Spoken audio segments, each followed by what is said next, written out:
So thanks for joining us, and I'm Keith Carter from the National University of Singapore School of Computing, and I'm director of our FinTech Lab, and also help with the Advanced Computing for Executives, which is our executive education. We are at a critical point here in Singapore and around the world, where we have an opportunity to either move forward and make big changes and thrive, or merely survive. And today's topic about how are we going to, what are some of the changes in jobs and digital marketing, and also how we can collaborate. We have three great speakers that have come together and have worked really hard to put this together for you. Let me first introduce Maria. Maria is with the FinTech Lab, and she is part of helping us organize, get everything together, and make sure that with the pulse of what's happening is clear to us in the FinTech Lab as well. So we really appreciate all her help. And we also have Getty. He is our program manager at the FinTech Lab, making sure that companies and individuals know all about how to experience financial technology and ultimately what type of jobs there are in financial technology as well. And we also have May, who is our marketing head for the Advanced Computing for Executives / Strategic Technology Management Institute. This is our School of Computing executive education. So she makes sure to share all the information and all that's possible that you can learn during this time, and take back to your offices or take back to help you find that next new role as well. So May is your person to hear about courses and everything else that we're doing to help the FinTech ecosystem and Singapore at large with development. So I'm going to turn it over to Getty. He's going to launch us into today's webinar. Sure. I wish we could all give him a round of applause, right? But thank you, everyone. Everyone's on mute. So Getty, over to you. Okay.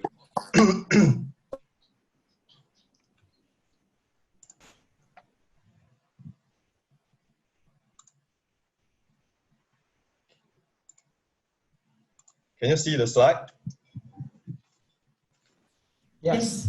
Okay, so let me just start it. I'm Getty here from the NUS FinTech Lab, and we are excited to share with you our presentation about how the world is going to look like after this post-pandemic.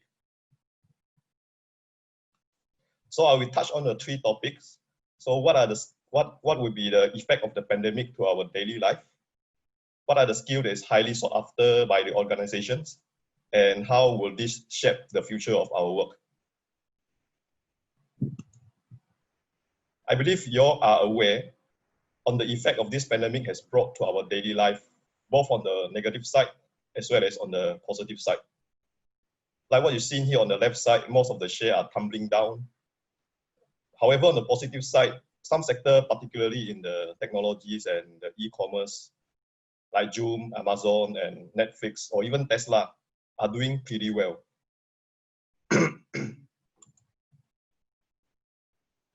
Imagine if there was no retail e-payment system or selling insurance online or trading from home.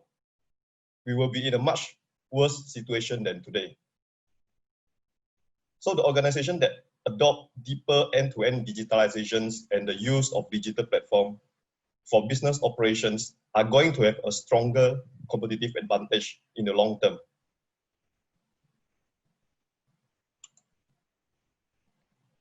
With the lockdown that currently we are experiencing for the last 2 months, many of our homegrown local SME are rushing to transform their businesses into a digital platform.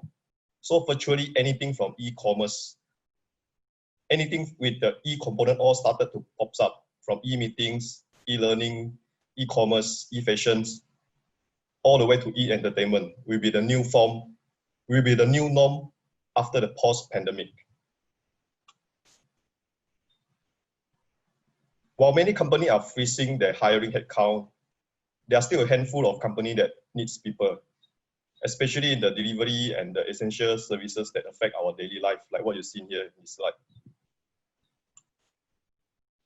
And recently, DBS announced that they are committed to hire more than 2,000 people here in Singapore.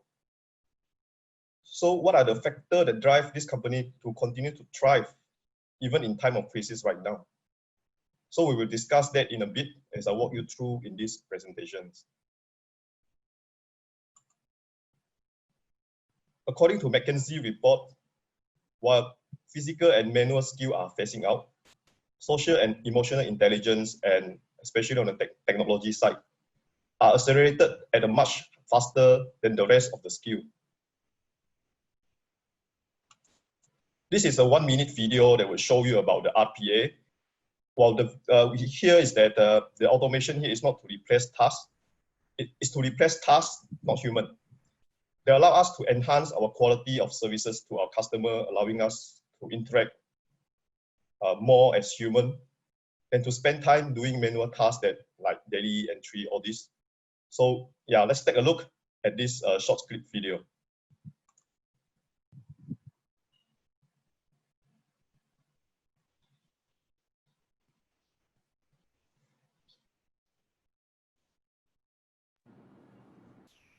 Hey Getty, you probably have to reshare and make sure to optimize for video because we're not seeing anything on this side and we don't hear any sound.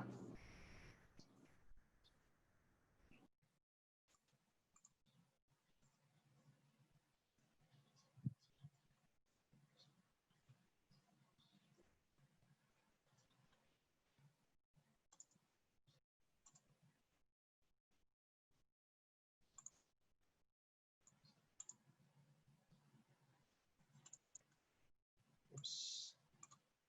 Can you see the video? No, is it? Hello? No, Getty, you have to, when you share screen, right, you have to optimize screen for Optimize screen. Screen sharing for video clip at the bottom, right? Bottom right.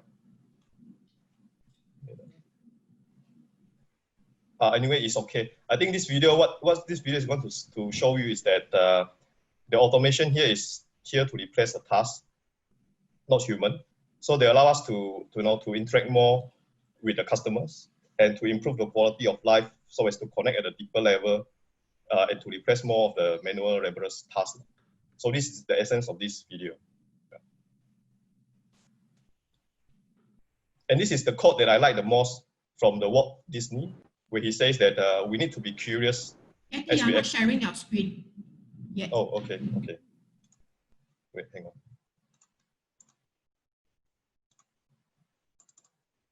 Can you see the slide? Yes. Okay, hang on, just let me zoom in. Okay, I just quickly run through where I was speaking. Yeah. So you can see, right? Yes. Okay. I see your slide. Yeah. So this is the quote I like the most from Walt Disney, where he says, we need to be curious as we explore and experimenting and accept failure as part of our journey, right? So when you fail, you need to get up quickly and begin again, but stronger each time than before and to keep the momentum going forward. I know you all cannot see, can hardly read this chart, but what I want to show to you is that these are the numbers of companies that Disney owns today. So it takes time to grow. So be patient as you learn and adapt, and have the execution plan, work well with others, embrace and complement each other, strengths and weaknesses, and celebrate every success as part of the teamwork effort.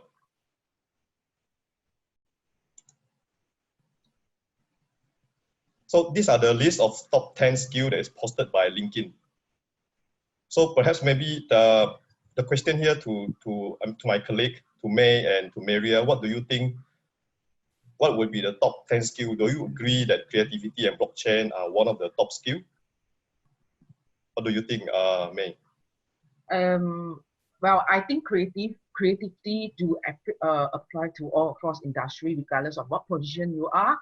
But blockchain, that really depends on which industry you're in. But however, for learning, it will be always a lifelong learning, and it's a knowledge that money can't buy. So yeah, I think it's one of the essential skills that you should have. Yeah.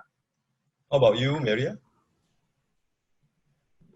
I think that creativity should not be one of the top soft skill mentioned because it only applies to certain certain industry. Okay. And Prof, what do you think? Do you agree with this slide from LinkedIn? Well, I think it's good for LinkedIn. And I think it's good in certain contexts. LinkedIn is a global platform, and it's one where, you know, different countries and different contexts are in place. I think on the top 5 soft skills, I agree creativity is important, but I'd like to name it a little bit differently, or you make sure to use it not just for creativity's sake. I think adaptability is number 1, actually, because we've seen in COVID-19 that business has changed, even our jobs have changed, and many people don't have jobs, and so they have to all focus on upskilling or change, you know, going after something a bit different than before. So adaptability is number 1 on here in terms of soft skills. Collaboration, I would put up right there as number 2 for sure, because you know, there's so many things you can leverage today, so many packages and software that are right out of the box, and no one's an expert in everything. So it's great to collaborate, and with all that we have today, you're certainly able to collaborate very quickly as well. And number 3, I wouldn't call it persuasion. I would have called it storytelling, being able to share why something's important, what the critical aspects are, and probably in multiple languages and with multiple cultures. So I think you know that those would be the top 3 top skills that I would put in. Just to repeat, it would be adaptability first, collaboration next, and then instead of persuasion, storytelling. Thanks a lot, Prof, for your insight, and Maria and May. So I think that we can summarize that these are the additional skills that how to succeed at work. So you should. So these are the slide that is taken from the Jack Welch on the 4E and 1P success, where the energy, we need the energies known as the resilient, making a tough call, execute, no whining, and most importantly, to have a passion in everything that you do. Do it well to the best of your effort, and don't just hop around from one place to the other place without specific purpose or meaning in life. So this is what we mean by the passion. You need to have passion in life. And lastly, these are the futures of work that is going to be expected, or rather that we are foreseeing it will happen in the next, this year and for the years to come, where you will be expected to have, well, we've foreseen that there will be more startup to grow, start your own business, and the permanent job will be replaced, will become more on the contract side. And then more and more people will start to have to seize the chance to work abroad. So gone are the day where employee will stick to just one company throughout their life. Similarly, many positions offered by the MMC are now have been converted to a fixed contract, then the permanent role. So all these lead to what? Like what Prof have mentioned, it lead to resilient adaptability to change, flexibility, and then diversity of work cultures, which my colleague Mary and May will share with you more later in their presentations. So, and of course, and with that, I will hand over to May, who will share the digital marketing as part of the hard skill, while Maria will share later on the collaboration and the adaptability as part of the soft skill. So without further ado, I hand over to May. Maybe I will hand this over to Prof. Keith first, because to start off with the introduction.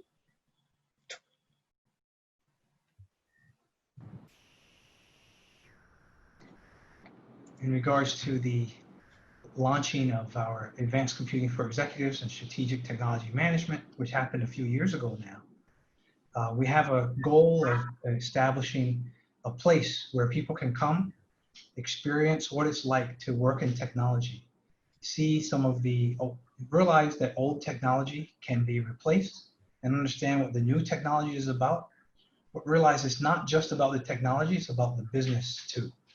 Making sure that there's a good reason to make a difference. And so without having learned that, IT departments get blamed for just playing with technology. And sometimes people get stuck either in roles outside of IT and don't know a way into this new field. or they get stuck inside and get siloed as well. So the area that May works on in terms of marketing is all about sharing and trying to show the roadmap for someone to learn and grow and be able to go after that next career, be able to reestablish themselves in this time of crisis when so many business sectors have been impacted and have lost positions and jobs.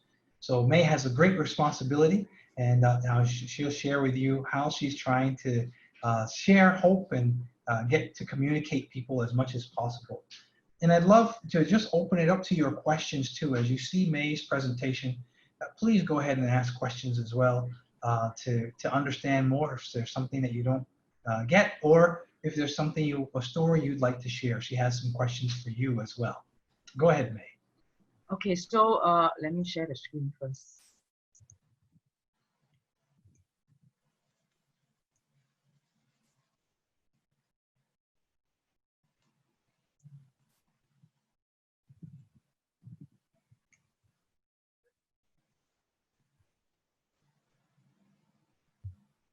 Can all of you see my screen? Yep. Just the screen itself? Yep. Great.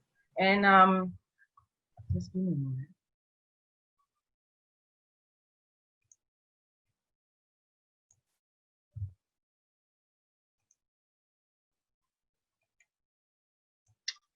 So I'll be sharing with you about digital marketing, and today your transformation journey starts here with me. To start off, I would like to share with you a little bit more about myself. And I'm from the Advanced Computing for Executive, and is an executive center _ computing. So we conduct short courses for senior leaders and working professionals. And I'm also from Strategic Technology Management Institutes, which calls STMI. Having said that, STMI is part of ACE. So my interests are shopping, which I shared in my previous webinar, how to make use of your data to enrich your shopping experience. I love to travel, explore different places, reading, watching drama, and digital marketing are also my interest too. Today I'll be discussing about what exactly is digital marketing, what is the current situation and how it affects some of the businesses, how digital marketing can help you and your business, and we'll end with a summary. So digital marketing is the component of marketing that utilize internet and online-based digital technologies such as desktop computer, mobile phone, and other digital medias and platforms to promote your products and services. So what exactly? So there's this quote from a New York best-selling author, advisor, and speaker, who is Jeff Isabert, and he said that it's much easier to double your business by doubling your conversion rate than by doubling your traffic. So this is very relevant to what I'm presenting today. So what exactly is digital marketing? So there are 6 boxes here, and I'll go through one by one in short. So for content marketing is a form of marketing focused on publishing, creating, distributing content for targeted audience online. And for digital advertising is graphic on internet, website, apps, or social media through banners and or other advertising format of text, images, flash, videos, and audio. For email marketing, I'm very sure that all of you are very familiar with that because it can be EDM, and it's an act of sending commercial message typically to a group of people using email.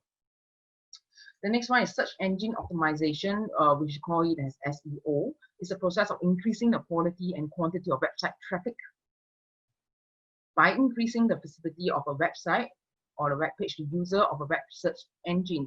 And it refers to the improvement of the unpaid result and exclude direct traffic and the purchase of paid placements. Search engine marketing, which calls SEM, is a form of internet marketing that involves to promote your website by increasing their visibility in search engine result page, primarily through paid advertising. Lastly is the social media marketing. It's the use of social media platform and website to promote your products or service. I am going to share some example later on relating to this slide. So another area that we need to know is your customer experience, because customer experience is the interaction between your customer and your brand. And you look at the life cycle of the customer, mapping each and every touch point the customer has with you. It also highlights where you are delivering a very good, exceptional experience, building loyalty and advocacy. And when you deliver a poor customer experience, what will happen? It will drive your customer to your competitors. So this is very important to know about your customer experience. And I'll be sharing a little bit more on customer experience in my latest slide. Right, for my personal story, I would like to share with you how COVID-19 has changed my lifestyle, because before that, I met up my colleagues, my friends for lunch, and we have a good time catching up one another. We went to different restaurants to enjoy the good food, and we even had buffet in the hotel, enjoying the wide array of food. But however, since the start of the circuit breaker, I can't have my meal in the restaurant, can't enjoy the atmosphere of the place. Now I can only enjoy the atmosphere in my own house, and I have my meals at home. So at the end of the presentation, I'm going to maybe hear from Getty and Maria their personal story too. And this is going to be related to what I'm going to discuss with you today. So today I'm going to discuss about businesses in the food and beverage industry. So what happens is that a simple example will be a restaurant, cafe, and standalone food store. So before the virus outbreak, consumers visit these outlets and they get to enjoy their meal in the restaurant. The staff also get to interact with the customer to understand better. During the virus outbreak, consumers can only order their meals online or take away. So technology, in fact, has changed how the business are running right now.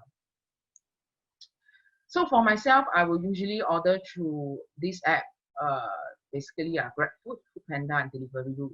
So can you imagine that the consumer are spoiled for choices? And how do business owners stay competitive at this point of time?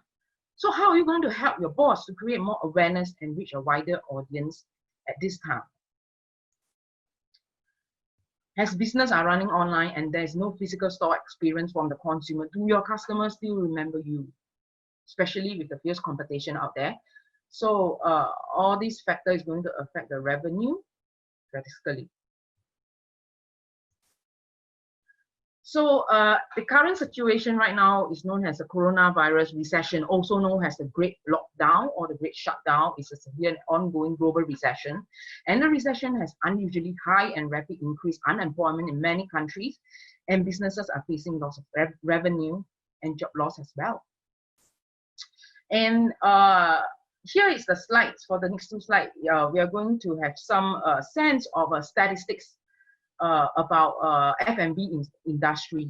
So this information is extracted from statistics of Singapore, and compared to the same period last year, 2019, sales of F&B services in fact fell 23.7%. The decline was broad-based across all industry as a result of lower consumption, with the safe distancing measure implemented due to COVID-19 outbreak. On a seasonally adjusted basis, sales of F&B services decreased 9.6% in March 2020 over the previous month. The total sales value of F&B services in March 2020 were estimated at 678 million, and of these, online F&B sales make up an estimated of 15.6%.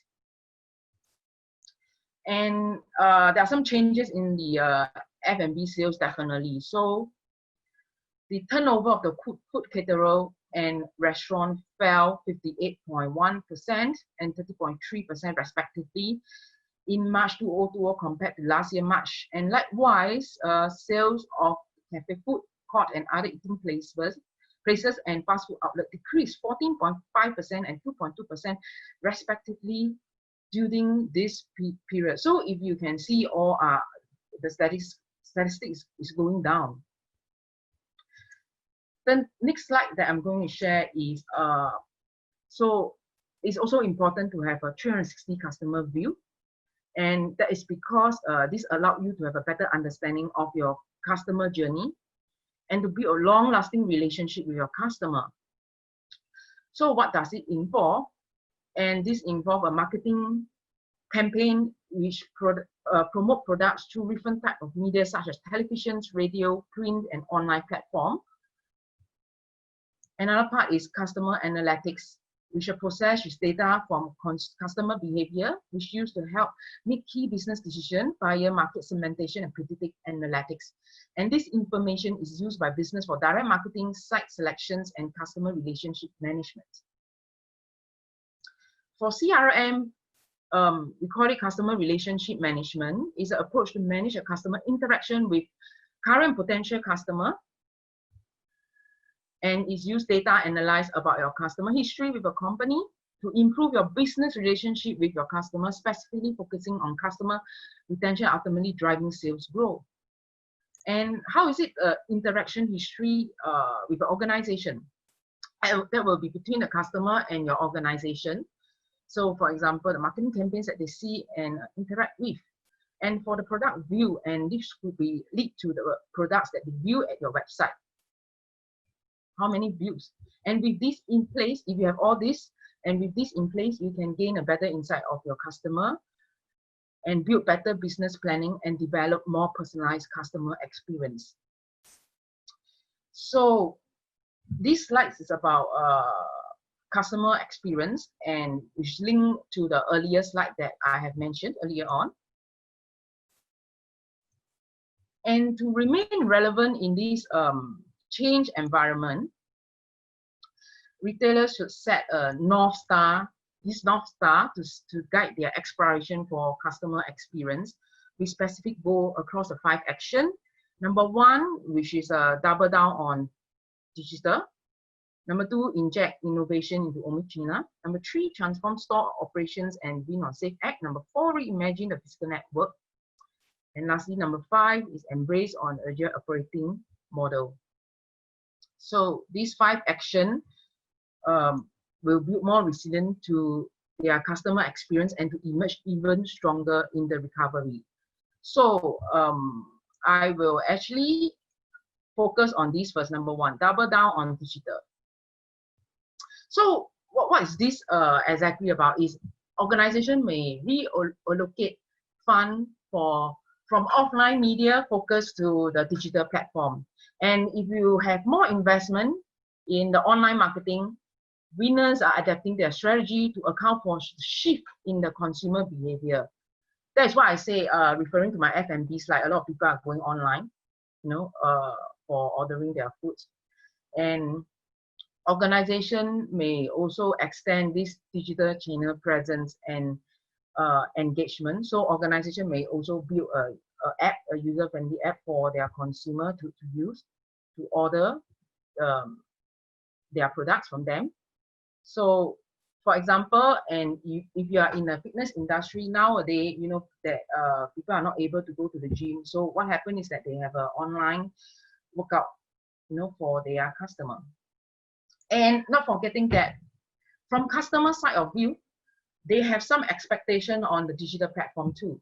So what do I mean by that? For example, they expect, ensure that your speed of your website is fast, is stable. They don't order food halfway and the website break down. And when they get to order your products, and to ensure that the delivery times and user friendly are some of the expectations for your customer. Number 2 is inject innovation into omnichannel. What is exactly is omnichannel? It's actually a cross-channel content strategy that organizations use to improve their user experience and to drive better relationship with their audience across point of contact. Retailer will need to actually evaluate their current omnichannel offerings and find opportunity to innovate and fill the gaps.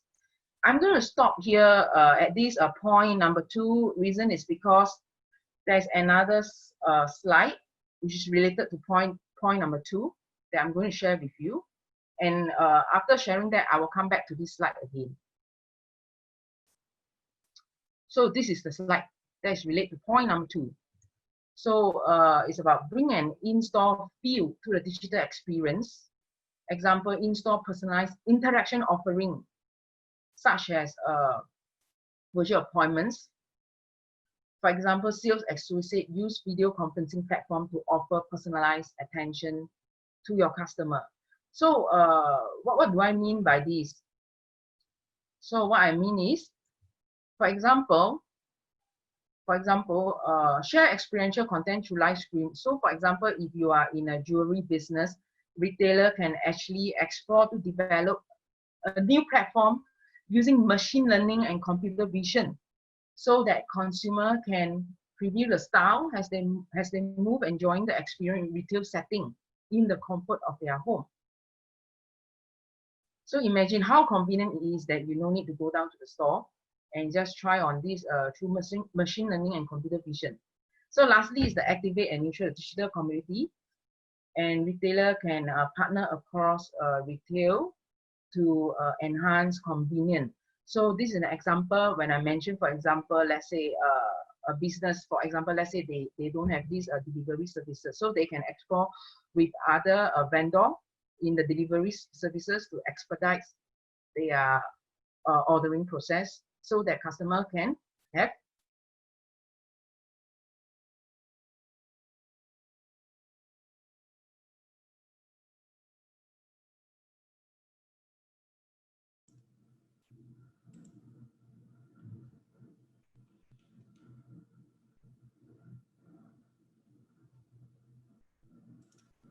May, I think We lost you. hang. Oh, it's a bit of disconnection over here.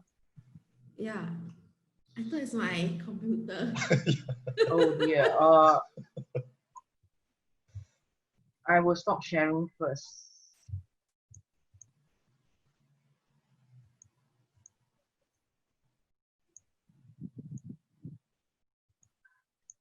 Okay, never mind. I will need maybe 1 minute to reopen the thing.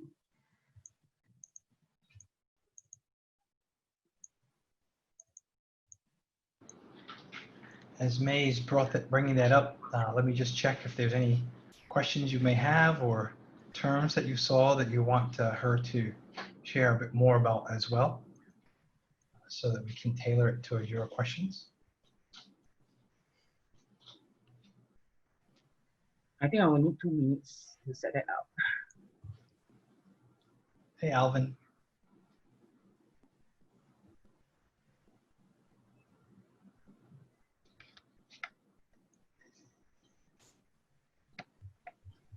Okay.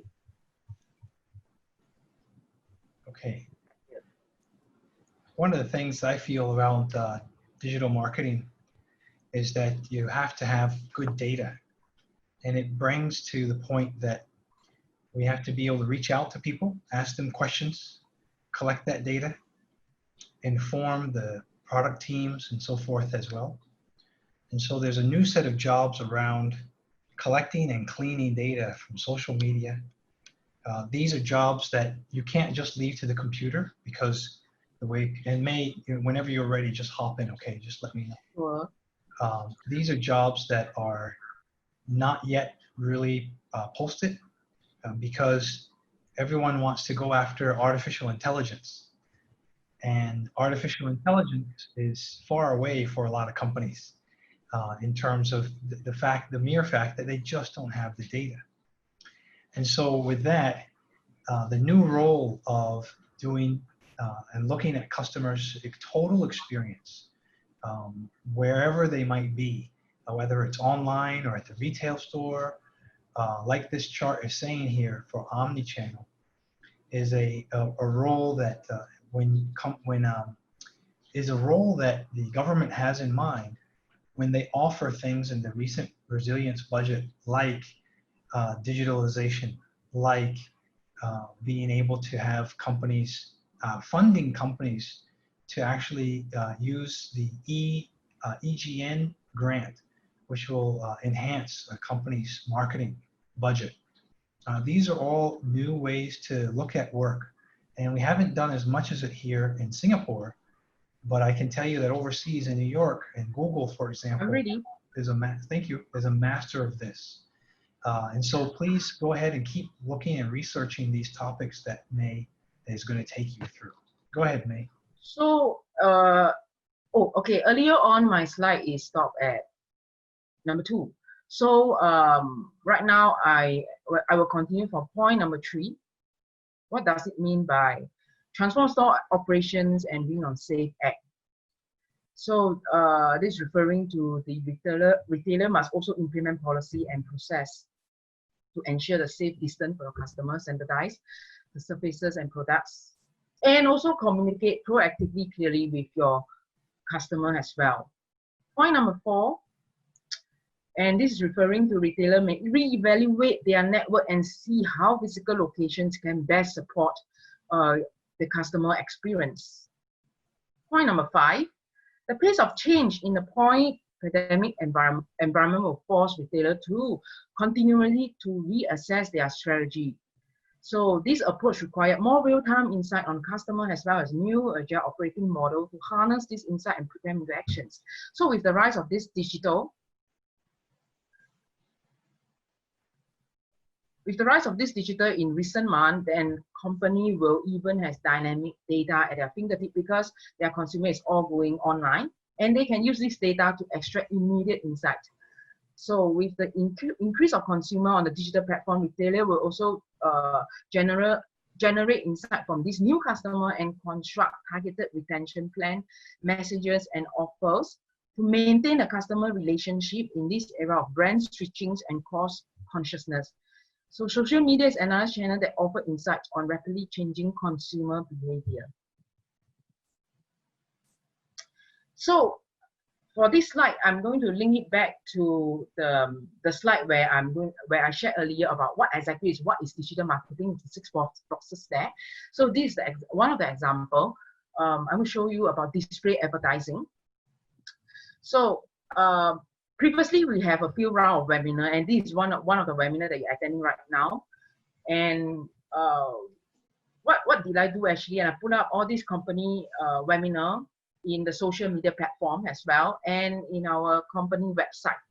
And in a way, I'm advertising this webinar so that it's very visible to the individuals and the corporate organization. In a way, I am promoting the webinar to attract people to sign up.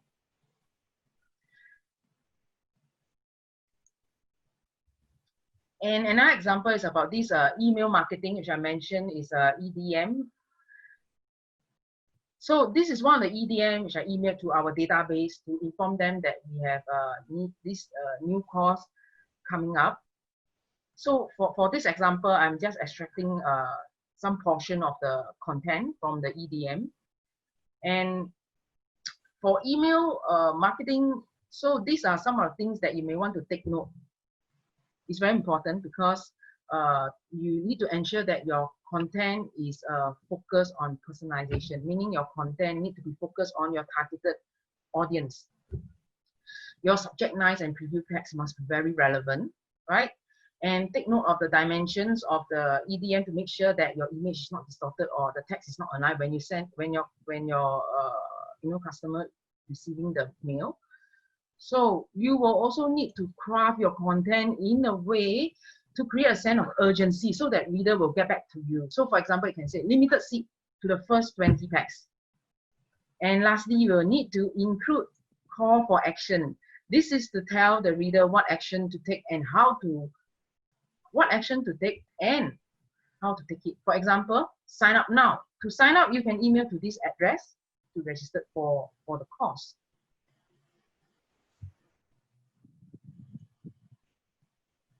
Another example is search engine marketing, and we call it as SEM. So this is a good example which I advertise our organization in Google AdWords, so that when the user, for example, search for some wording, let's say for example, short courses, these are the word training in the Google, people can see our organization. So this is what exactly happened, that that in the advertising, people will be able to see this type of advertising. For example, people search for short courses, training, they will be able to see something like this. And it will be appeared at the top of the Google listing in this Google.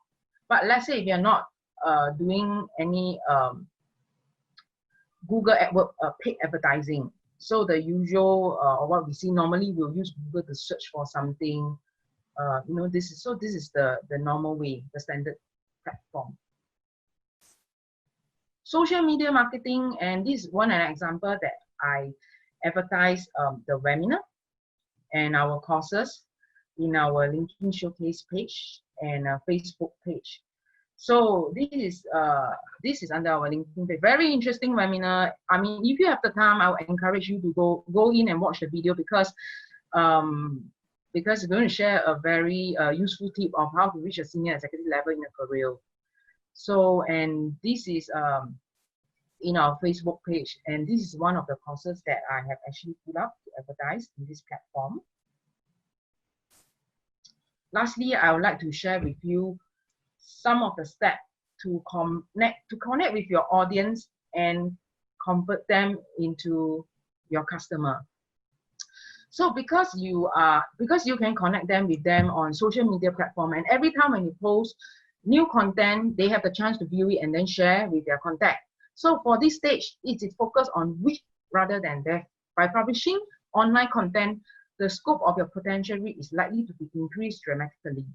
And another stage is connecting with your audience. Get them to fill out an online, for example, like inquiry form. If they have any questions, and they can like a post. If your post is targeting at a new audience, and then you can follow up with them. The next stage is getting your audience to decide. So for example, you can post a comment asking who is interested to attend an online cooking demo and participate in a lucky draw. From this, you can get your customer to decide. So for those who had actually sign up, and you can follow up with them. And you can, lastly, is getting your customer to commit. Well, you can get your audience to sign up as members and provide your members with attractive deals, discount, and privilege so that your customer will be happy. So how digital marketing will help you and your business? Definitely is brand awareness, because people will remember your brand, and global reach, because you're able to reach a wider audience globally, and definitely it's more cost effective than traditional marketing. And it allows you to interact with your targeted audience. Lastly, it's going to increase the revenue of the business. To conclude, you will need to analyze your current situations.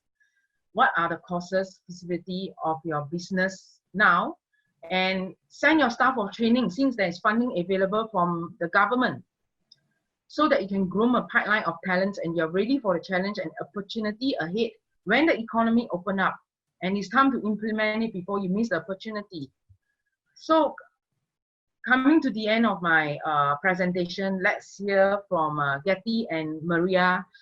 Do they have the same experience as me? Let's hear from them what type of promotion that will attract them to visit the site if they were to order their meals. Well, for me, as long as I see discount deal, 1-for-1 deal, I will go for it.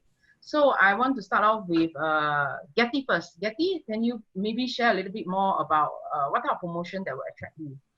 For me, perhaps maybe I would prefer like you buy one, you get two for free, or maybe a membership, like you get a discount or you get a coin or reward that you can utilize at the later stage when you buy it again. Right, very interesting. So Maria, what about you? For me, I just think of my recent Food Panda experience. I dislike paying for food delivery charges, so it's like $3.49. So I'll always look out for like buy something, like buy above $10 to get free delivery. Yeah. Okay, thank you. So I'm going to pass it over to Prof. Keith, and he will share with you the next slide. Prof. Keith, over to you. Hey, thank you so much, May. After you finish this slide, I will be stop sharing the screen. Okay. Well, thank you so much.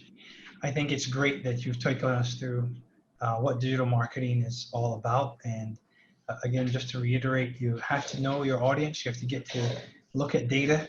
And certainly these new technologies and new roles that May's talked about are the up and coming ones. And so every company that has had to go online because of COVID-19 has to now learn these new capabilities. And so the opportunities are there. Take a look at the STMI website. There's a link here. and perhaps we'll also add it to the chat for you. There's also our LinkedIn page and Facebook pages, so you can connect with us there as well. And finally, because these are skills future courses, if you're a Singaporean or PR, depending on your age and circumstances, you can get 70 to 80 to 90% discounts on the courses. And if you just recently graduated, it could actually be completely free. And in addition, there's a Singapore SG United traineeships, which will also, Getty will add a link here for that as well. And the traineeships will actually pay you to learn. You'll get paid a stipend, and the government covers that as well.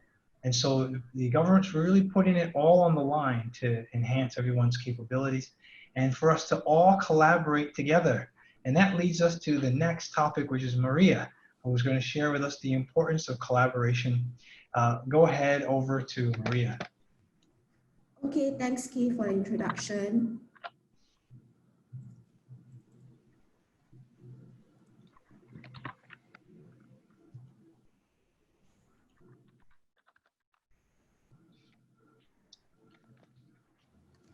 Okay, today I'm going to share about collaborations and adaptability. Why is this important as we work from home to collaborate and adapt?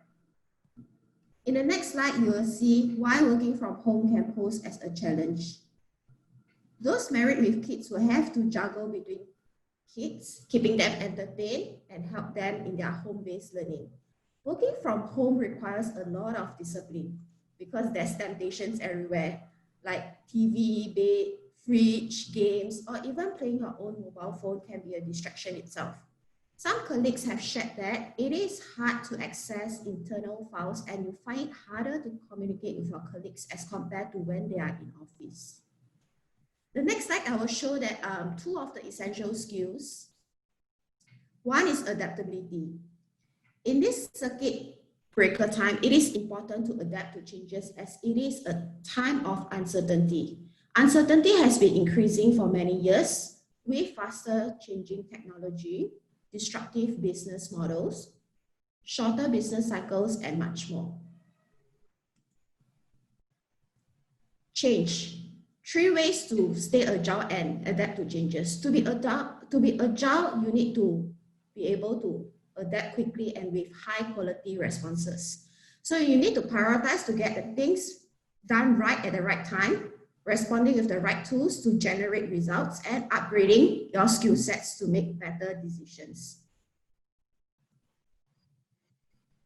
So this is one of the quotes that I find it meaningful, and it is true to me. Change is the only constant in life. One's ability to adapt to those changes will determine your success in life. So in this world, everything is revolving around changes. So you have to adapt to changes. Collaboration is where two individuals or a group of people work together to achieve a common goals by sharing their ideas and skills. It can happen in a traditional setting as well as virtual teams. So next, I will share a quote that I personally like by a famous guy that everybody knows. So do you all agree with this quote? Personally, I will agree because I see in this COVID-19 situation how we get together as a team to work on a project that is urgent. So great things are never done alone. It is always done by a team of people.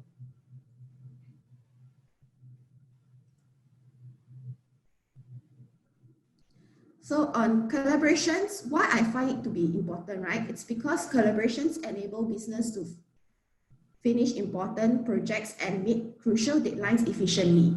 With multiple individuals working on a project, the work can be divided and efficiently done between the time and the expertise to handle between specific tasks. This can also reduce the time spent. And also, I find that when one member is able to collaborate, they are able to utilize the skills, the knowledge, the experience of everyone involved. For example, in one of my team, one of us is struggling with presentation skills, but one of the other colleague of us know how does it work. So effective collaboration will allow all the team members to share their talent, pull it together, and find the most optimal solutions to every problem. Collaborations also bring meaning to life and also add values to the team members, because team members perceive their jobs even better. They'll feel good about what they do. The sense of the team spirit is often felt when victories are shared. Like for example, when we get together late at night to do a certain project, and then we get to hand in the next day. So that's where like teamwork comes into play. And then when it is successful, we all feel that we are a part of it. That's what I meant. And 3 ways, how should people collaborate? For us, we mainly use Zoom from day-to-day communication and Google platform for sharing of documents. We find it useful because Google Documents is real-time sharing. And we also have a WhatsApp group to communicate easy for work and leisure. Before the start of the week, usually on Monday, we'll go through the list of tasks on our plate and what needs to be discussed further, and also the meeting agenda. So we will minimize time wastage and also prioritize the process and what to be accounted for.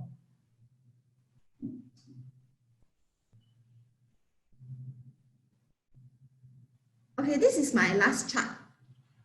In conclusion, right, I love this chart by Mackenzie because it shows the new behavior that can evolve into the new normal for organization. I'll just give one example from point 4. Ever since the COVID-19, companies have to readjust themselves in many areas, like how they engage their employees from traditional setting, face-to-face meeting in office to virtual meeting. I'm pretty sure with this kind of pandemic situation, it kind of changed the thinking that bosses will think that work can only be done in office.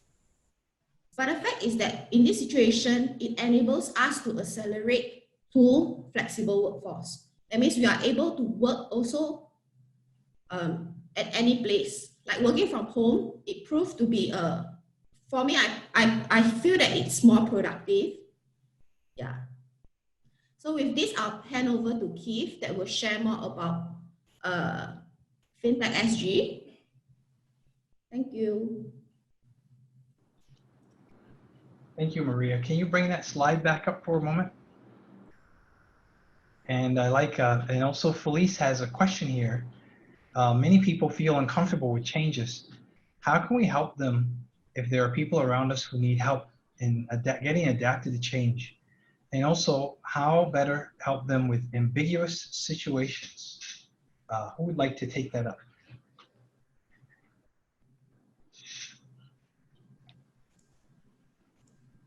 Maria, can you share about that?